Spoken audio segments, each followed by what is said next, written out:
The purpose of this record is to show you how to use your imagination to achieve your every desire.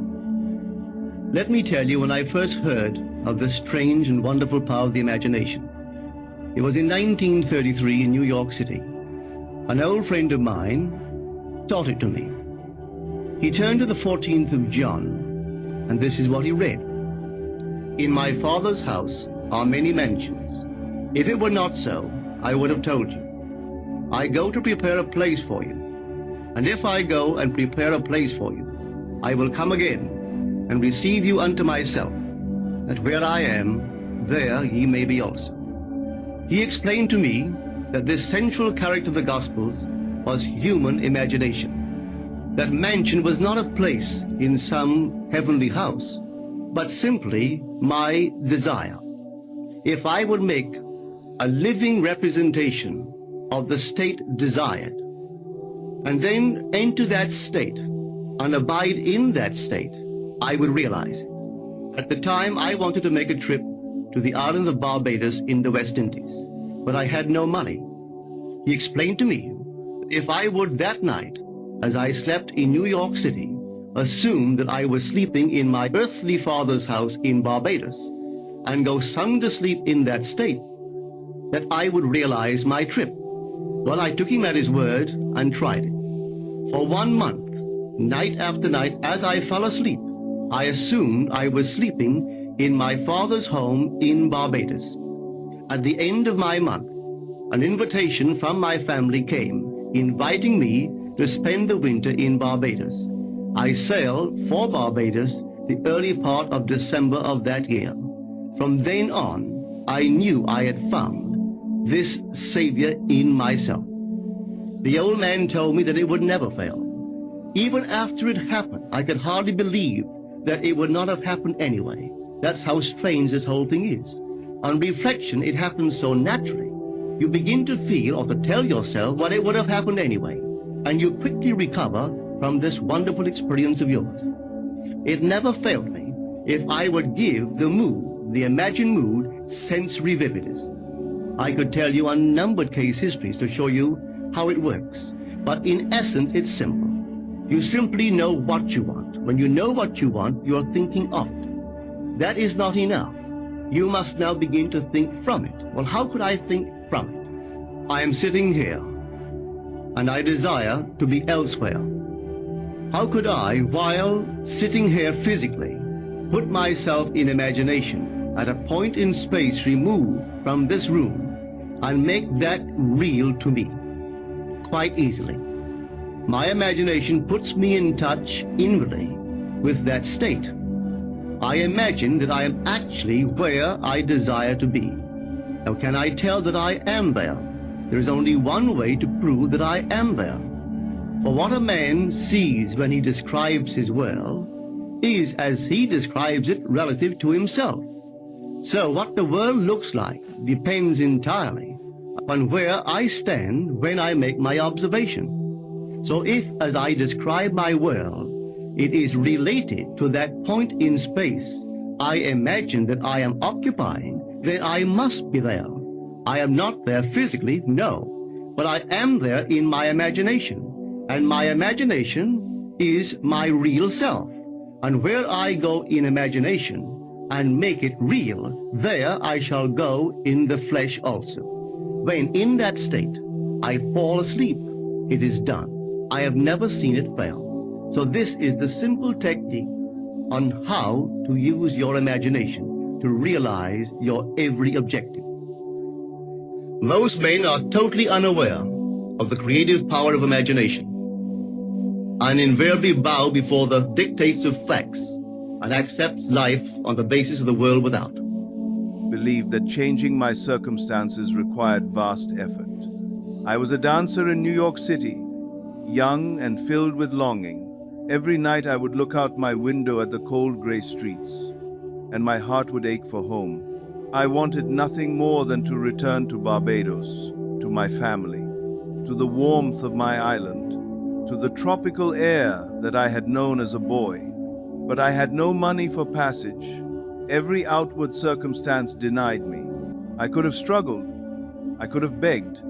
I could have borrowed from friends who had little more than I did. Instead, I did something that the world would call foolish. For 1 minute each night, I fell asleep in Barbados, not thinking about Barbados, not wishing for Barbados. I fell asleep as though I were already there. I felt the tropical air on my skin. I heard my brother's voice calling my name. I smelled the salt of the Caribbean carried on the evening breeze. I slept as though my small bed in New York had been transported across the vast Atlantic, and I was home. And within days, not months, not years, days, a letter arrived. Inside was a steamship ticket. My brother, compelled by some mysterious impulse he could not explain, had sent for me.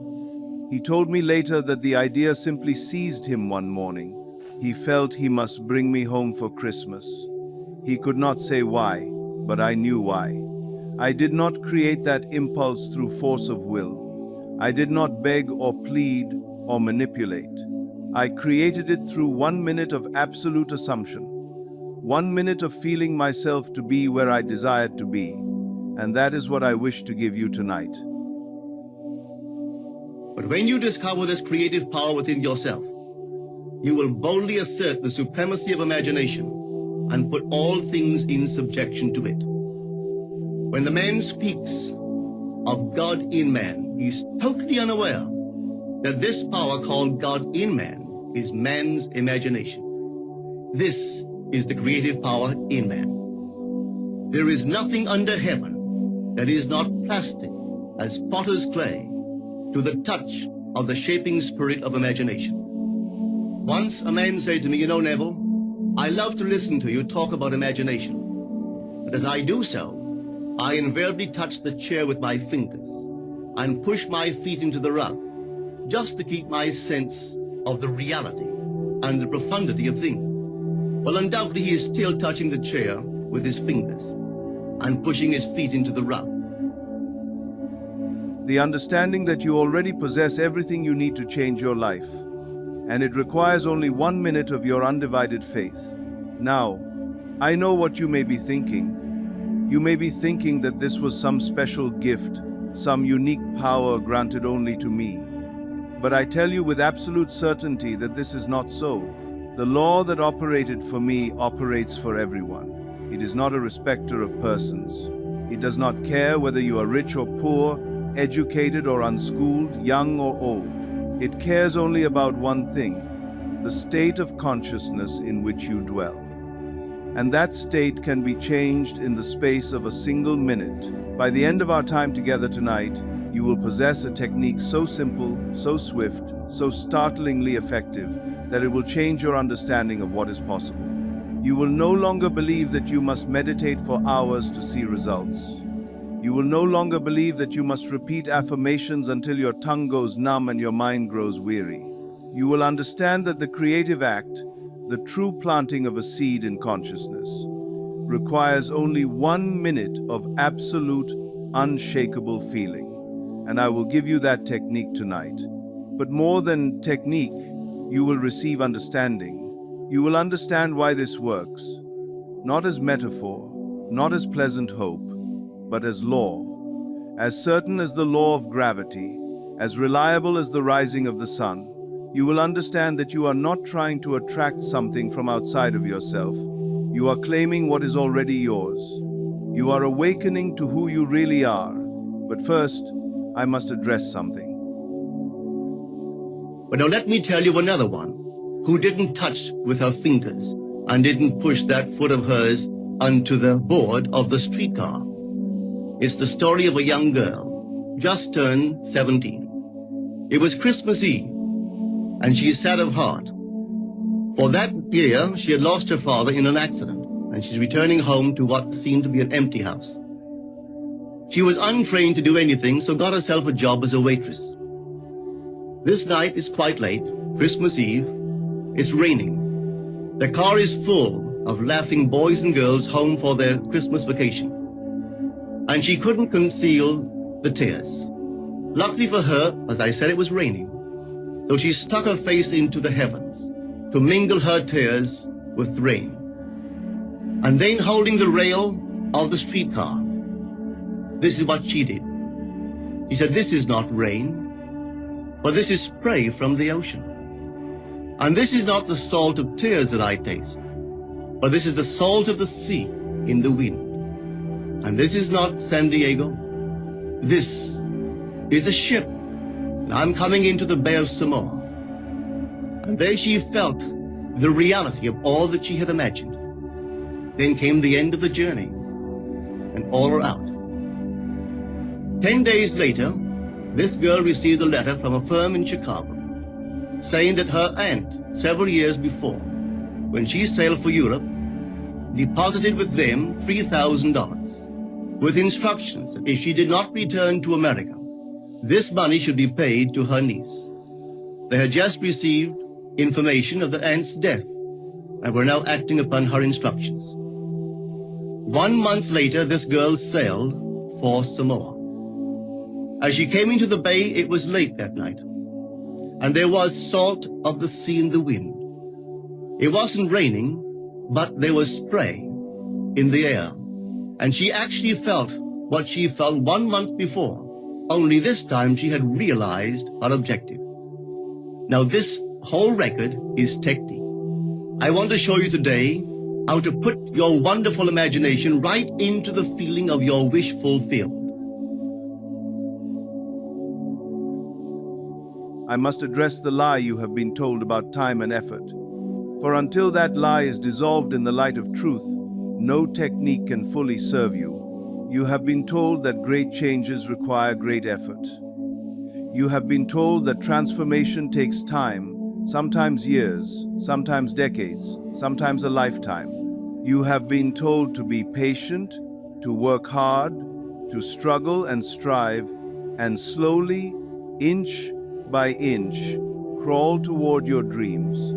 And I am here to tell you that while patience has its place, and while there is dignity in honest labor, the creative act itself is instantaneous.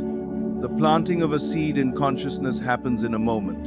What takes time is not the creation, but the manifestation, the unfoldment, the bringing forth into the visible world of what has already been created in the invisible. And even that unfoldment can happen with shocking speed when the seed is planted with sufficient intensity. You see, the world has taught you to labor when you should be resting. It has taught you to beg when you should be thanking. It has taught you to work toward your desire when you should be working from it. This is the great reversal that I wish to accomplish in your mind tonight.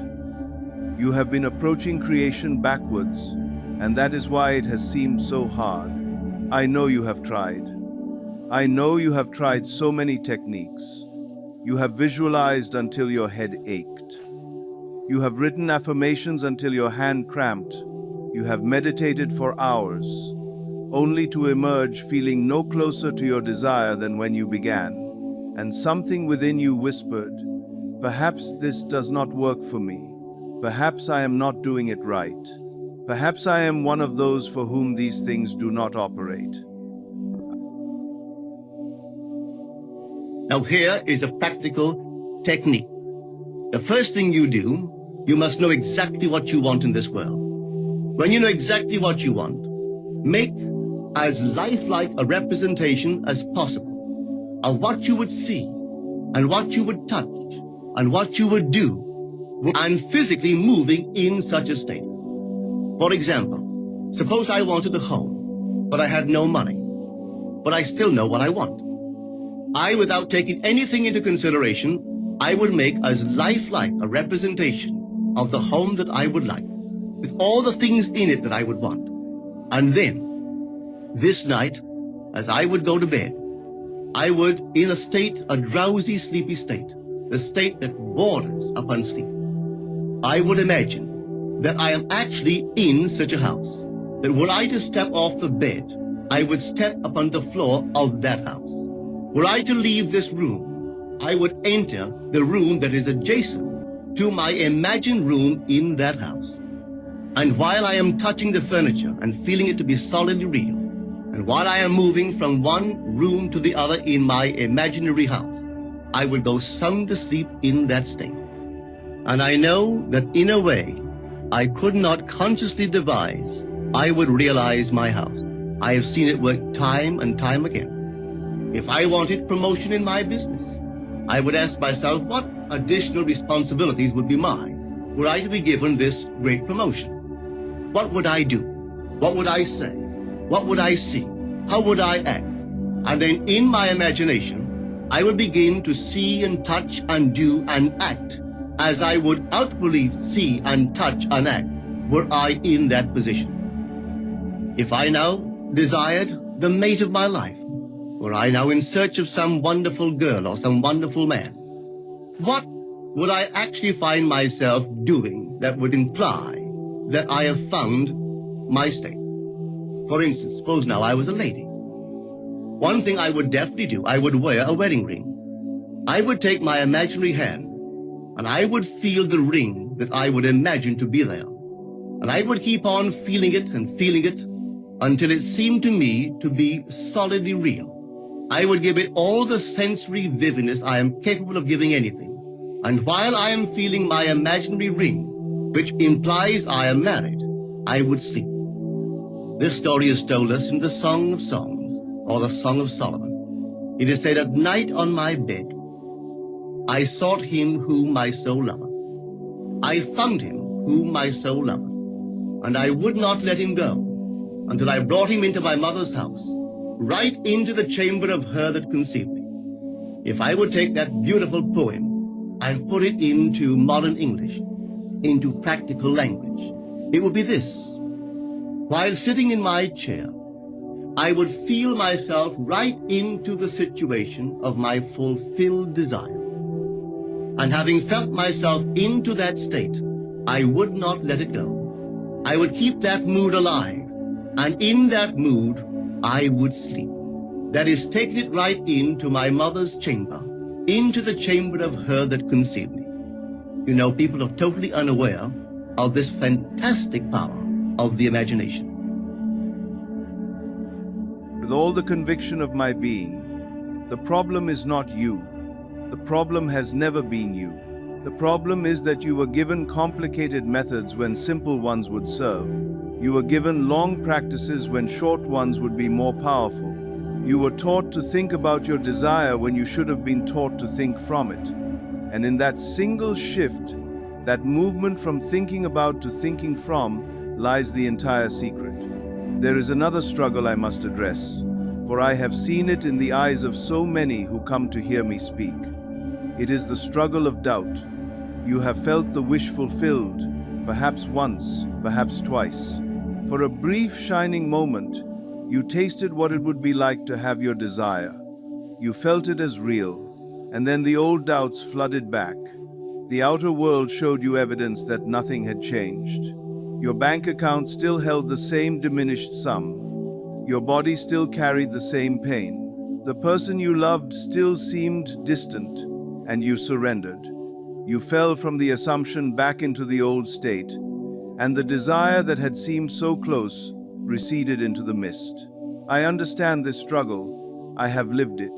But I tell you now, the key is not to feel the wish fulfilled once and then hope it sticks.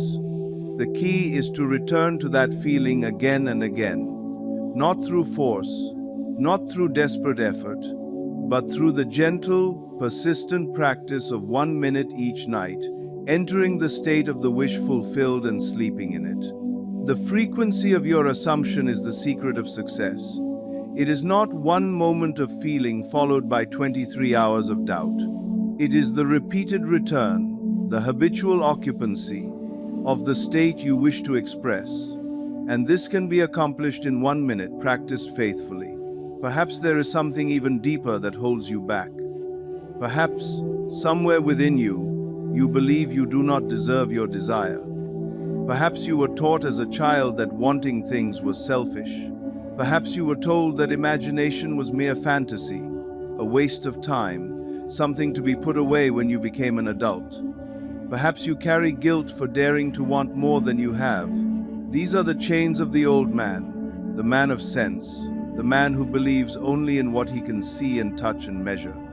Tonight, I invite you to put off that old man and put on the new, The new man who knows that he is one with his Father and that all the Father has is his. The new man who understands that desire is not the enemy of the spiritual life but its very engine. Desire is blessed, it is sacred, it is the impulse by which consciousness seeks to express itself more fully. Do not suppress your desire. Clothe it in the feeling of fulfillment and watch it become flesh. Now let me correct some errors that may have been planted in your mind. The world has told you that visualization must be long and detailed, that you must construct elaborate movies in your mind, complete with plots and subplots and supporting characters, that you must visualize for 15 minutes, 20 minutes, an hour. I tell you, this is unnecessary and often counterproductive. A single vivid, sensory-rich moment, held for 60 seconds with the feeling of reality, is more powerful than an hour of vague, doubting imagination. It is not the length of the act, but the intensity of the feeling. Think of a photograph. A photograph captures a single moment, not a movie. Your imaginal act should be like a photograph of fulfillment, a snapshot of the moment when your desire is already real, felt as present fact. The world has also told you that you must know how your desire will come to pass, that you must plan the steps, work out the details, figure out the bridge of incidents that will carry you from here to there. I tell you, this is not your concern. You do not need to know how. Your only task is to define the end, the feeling of the wish fulfilled, and assume it. The secret of it is to center your imagination in the feeling of the wish fulfilled and remain therein. For in our capacity to live in the feeling of the wish fulfilled lies our capacity to live the more abundant life. Most of us are afraid to imagine ourselves as important and noble individuals, secure in our contribution to the world, just because at the very moment that we start our assumption, reason and our senses deny the truth of our assumption. We seem to be in the grip of an unconscious urge, which makes us cling desperately to the world of familiar things and resist all that threatens to tear us away from our familiar and seemingly safe moorings. But I appeal to you to try it. If you try it, you will discover this great wisdom of the ancients, for they told it to us in their own strange, wonderful, symbolical form. But unfortunately, you and I misinterpreted their story and took it for history when they intended it as instruction to simply achieve our every objective. You see, imagination puts us inwardly in touch with a world of states. These states are existent, they are present now, but they are mere possibilities while we think of them. But they become overpoweringly real when we think from them and dwell in them. You know, there's a wide difference between thinking of what you want in this world and thinking from what you want. Here is a very healthy and productive exercise for the imagination. Something that you should do daily. Daily relive the day as you wish you had lived it, revising the scenes to make them conform to your ideals. For instance, suppose the day's mail brought disappointing news. Revise the letter. Mentally rewrite it and make it conform to the news you wish you had received. Or suppose you didn't get the letter you wish you had received. Write yourself the letter and imagine that you received such a letter. Let me tell you a story that took place in New York not very long ago. In my audience sat this lady who had heard me numberless times. I was telling the story of revision. A man not knowing the power of imagination, he goes to sleep at the end of his day, tired and exhausted, accepting as final all the events of the day. And I was trying to show that man should, at that moment, before he sleeps, he should rewrite the entire day and make it conform to the day he wished he had experienced. Here is the way a lady wisely used this law of revision. It appears that 2 years ago, she was ordered out of her daughter-in-law's home. For 2 years, there was no correspondence. She had sent her grandson at least 24 presents in that interval. but not one was ever acknowledged. Having heard the story of revision, this is what she did. As she retired at night, she mentally constructed two letters. One she imagined coming from her grandson and the other from her daughter-in-law. In these letters they expressed deep affection for and wondered why she had not called to see them. This she did for 7 consecutive nights, holding in her imaginary hand the letter she imagined she had received, and reading these letters over and over until it aroused within her the satisfaction of having heard. Then she slept. On the 8th day, she received a letter from her daughter-in-law. On the inside there were 2 letters, one from her grandson and one from the daughter-in-law. They practically duplicated the imaginary letters that this grandmother had written to herself 8 days before. This art of revision can be used in any department of your life. Take the matter of health. Suppose you were ill. Bring before your mind's eye the image of a friend. Put upon that face an expression which implies that he or she sees in you that which you want the whole world to see. Just imagine he is saying to you that he's never seen you look better, and you reply, I have never felt better. Suppose your foot was injured. Then do this. Construct mentally a drama which implies that you are walking, that you're doing all the things that you would do if the foot was normal, and do it over and over and over until it takes on the tones of reality. Whenever you do in your imagination that which you would like to do in the outer world, that you will do in the outer world. The one requisite is to arouse your attention in a way and to such intensity that you become wholly absorbed in the revised action.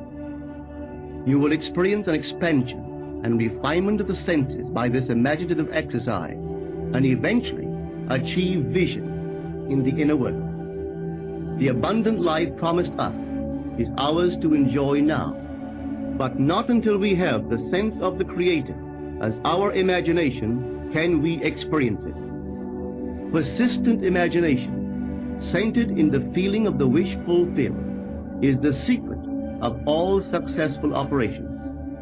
This alone is the means of fulfilling the intention. Every stage of man's progress is made by the conscious, voluntary exercise of the imagination.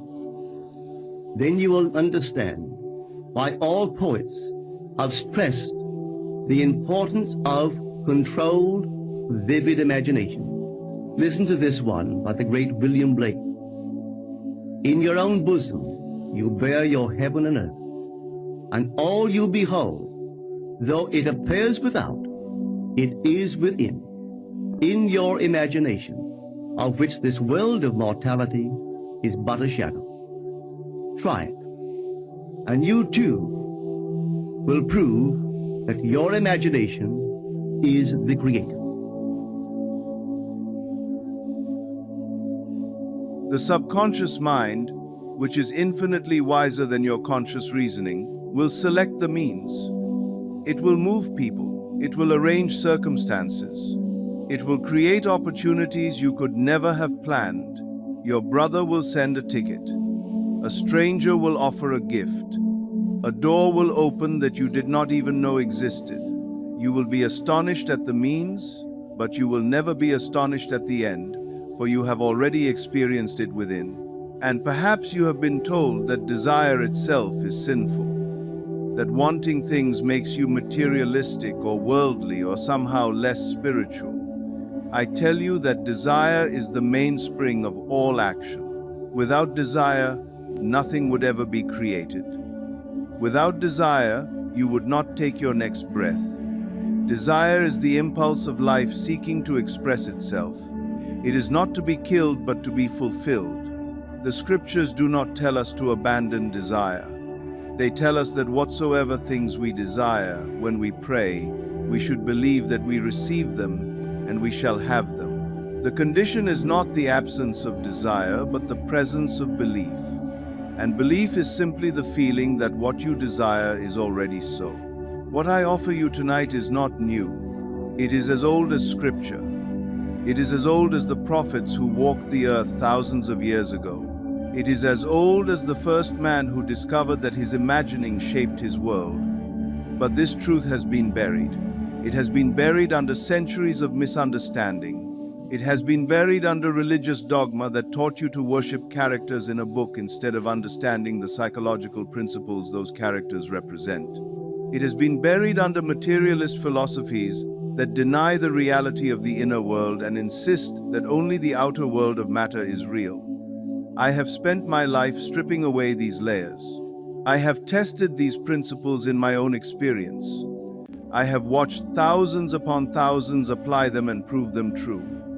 And I have distilled the essence down to its simplest, most powerful form. 1 minute of assuming the feeling of the wish fulfilled. This is not a technique among many techniques. This is the technique, the one upon which all others are mere variations. Master this, and you master life itself. Let me now tell you the full story of my return to Barbados, for it illustrates every principle I wish to teach you tonight. I was living in New York, dancing in the theater, and my heart was homesick. The longing for my island, for my family, for the place where I had been a boy, grew stronger with each passing day. But I had no money.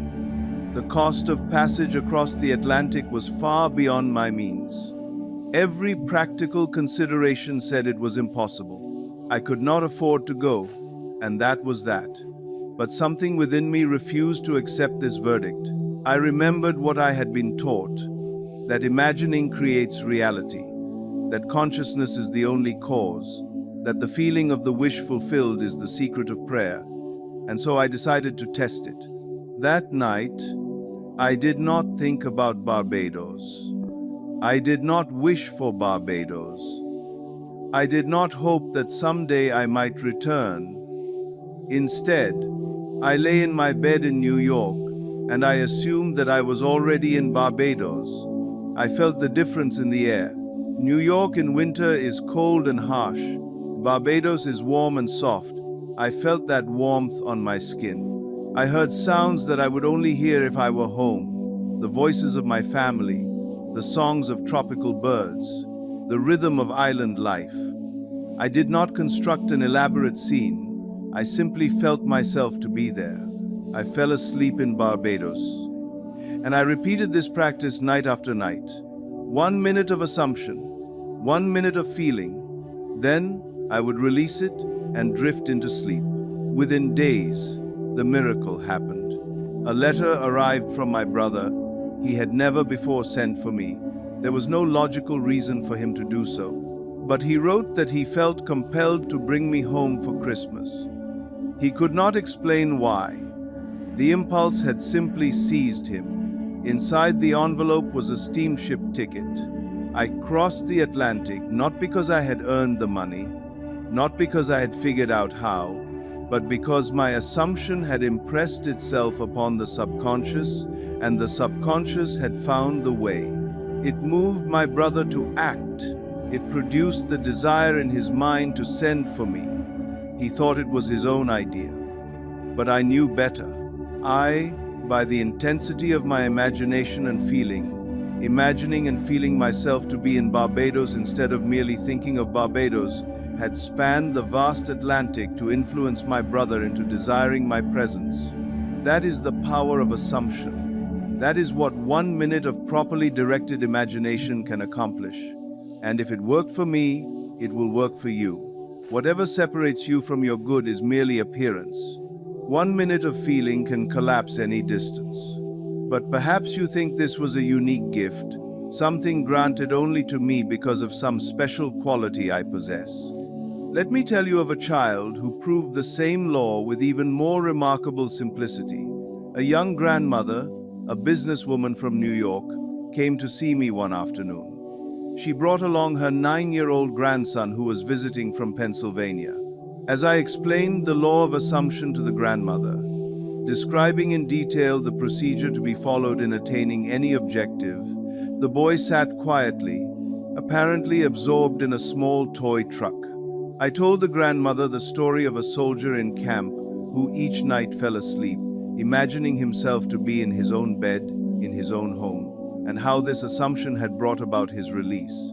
I explained how to assume the state of consciousness that would be hers were her desire already fulfilled. When the boy and his grandmother were leaving, he looked up at me with great excitement and said, "I know what I want, and now I know how to get it." Surprised, I asked him what it was he wanted. He told me he had set his heart on a puppy. To this, the grandmother vigorously protested. She told the boy that it had been made clear repeatedly that he could not have a dog under any circumstances. His father and mother would not allow it. The boy was too young to care for it properly. And furthermore, the father had a deep dislike for dogs. He actually hated to have one around. All these were arguments the boy, passionately desirous of having a dog, refused to understand. "No," said the grandmother, "that is not what Mr. Neville means. This was not meant for you. You cannot have a dog." But the boy would not be discouraged. He said, "Every night, just as I am going off to sleep, I am going to pretend that I have a dog and we are going for a walk." The grandmother repeated that it was impossible, that his parents would never allow it. But the boy held to his intention. Approximately 6 weeks later, the grandmother told me what was to her an astonishing story. The family had been visiting friends, and in that household there was a mother dog who had just given birth to puppies. One of the puppies took an instant liking to the boy and would not leave his side.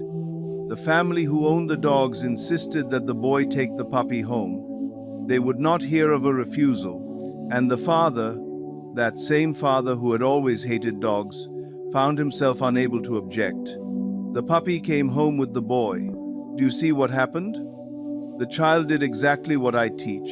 He did not beg, he did not plead, he did not try to convince his parents. He simply assumed, for 1 minute each night as he fell asleep, that he already had his dog. He felt the dog's fur, he felt the leash in his hand, he felt the joy of companionship, and the subconscious, which does not distinguish between adult and child, between possible and impossible, found the way. It arranged circumstances, it moved hearts, it brought the dog into manifestation, and I tell you, that boy understood something that most adults have forgotten. He understood that 1 minute of absolute certainty, 1 minute of feeling his puppy licking his face, was worth more than a lifetime of begging and hoping. Creation is finished. Everything you could ever desire already exists in the infinite possibilities of consciousness. You need only claim it. You need only assume it. You need only feel it to be so. I want you to understand something crucial about this story.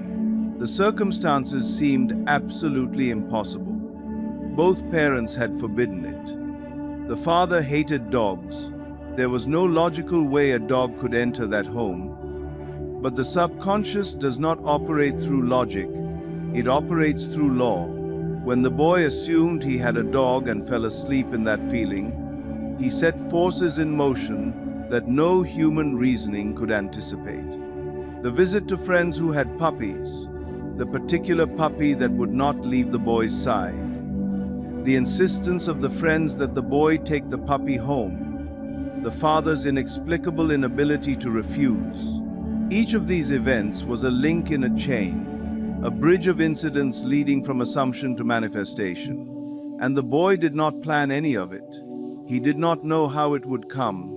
He only knew what he wanted and assumed he already had it. That is the simplicity and the power of this law. Children accept naturally what adults must relearn. The child's mind is unclouded by doubt. He did not question whether the technique would work. He did not analyze it or pick it apart or wonder if he was doing it correctly. He simply assumed and felt. This is the purity of imagination that you must recover. This is the 1 minute that changes everything. But this law applies equally to the greatest challenges of adult life, to problems that seem ancient and intractable, to conditions that have persisted for decades. Let me tell you of a woman who proved this in a most remarkable way. She came to hear me speak one evening, and afterward she approached me with a question. She had suffered from a